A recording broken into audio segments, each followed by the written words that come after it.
संकल्प में बहुत बड़ी शक्ति होती है।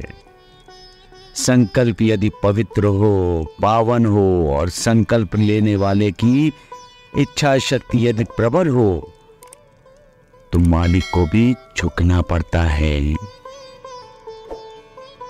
नियत ने जो तय कर रखा है मालिक को उसे भी बदलना पड़ता है। इसका अर्थ हुआ देवा कि इंसान भी अपना भाग्य बदल सकता है। इंसान क्या होने को अनहोनी में और अनहोनी को होने में बदल सकता है साईनाथ? मालिक के बनाए इंसान में इतनी शक्ति है महासापति कि वो चाहे तो ग्रह नक्षत्रों सबको अपने वश में कर सकता है। सृष्टि के महान से महान कार्यों को अंजाम दे सकता है। इंसान का तो बस हृदय पवित्र होना चाहिए। हृदय के अंदर जो कोमल भावना है वो पवित्र होनी चाहिए।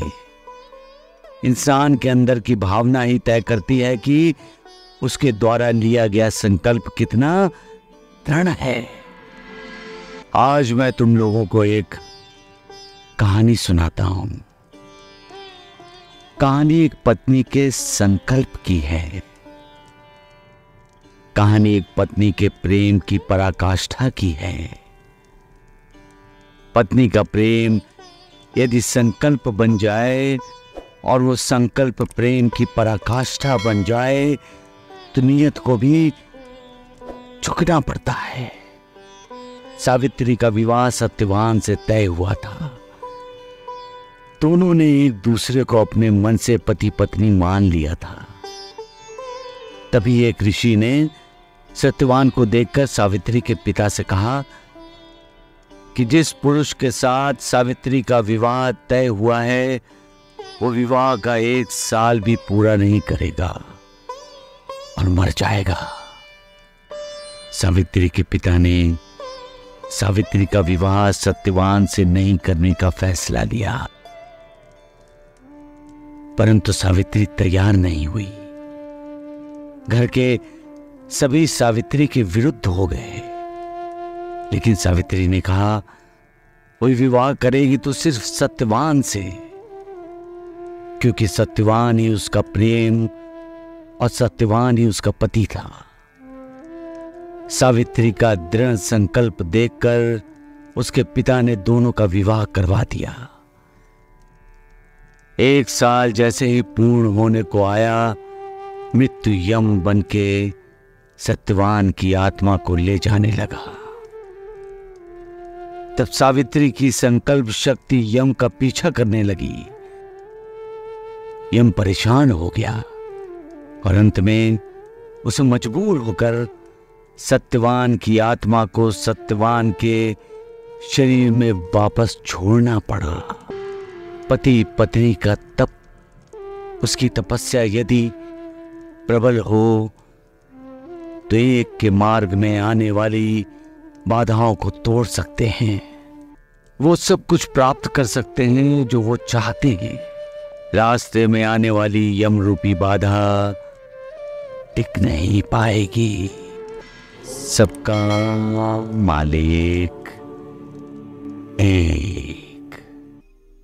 ईश्वर का वास वहां होता है जहां छोटे अपने बड़ों का आदर सम्मान करते हैं।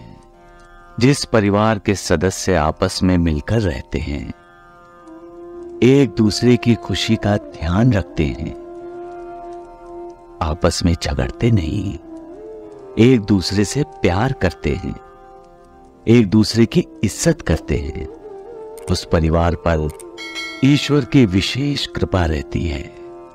जो पति पत्नी सुख दुख में एक दूसरे का साथ देते हैं, एक दूसरे की भावनाओं की कद्र करते हैं और पूर्ण रूप से एक रूप होते हैं, उनमें हमें अर्धनारीश्वर का दर्शन होता है।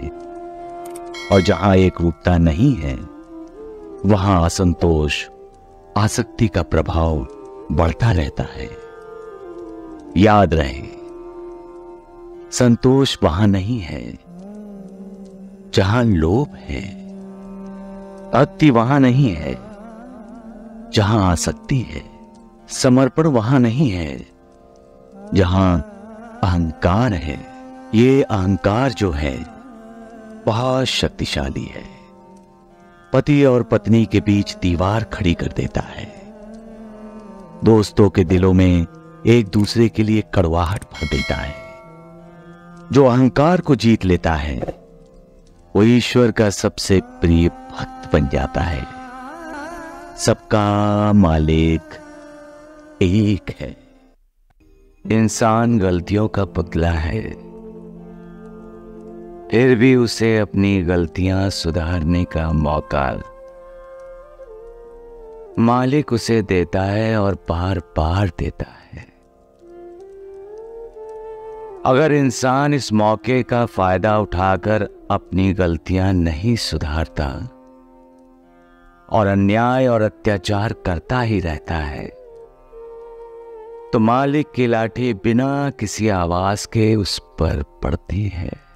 प्रेम भक्ति का ही एक रूप है, जहां भगवान और भक्त इसी प्रेम और भक्ति के बंधन से एक दूसरे से जुड़े हैं। भक्ति और प्रेम का अंतिम चरण है समर्पण। जब भक्त पूर्णतया अपने आप को भगवान को समर्पण कर देता है, तब भगवान और भक्त एक हो जाते हैं। उनमें कोई दूजा भाव नहीं रहता। यही समर्पण जब पति और पत्नी में होता है तो वो भी एक हो जाते हैं और उनकी उन्नति और उत्कर्ष का समय शुरू हो जाता है।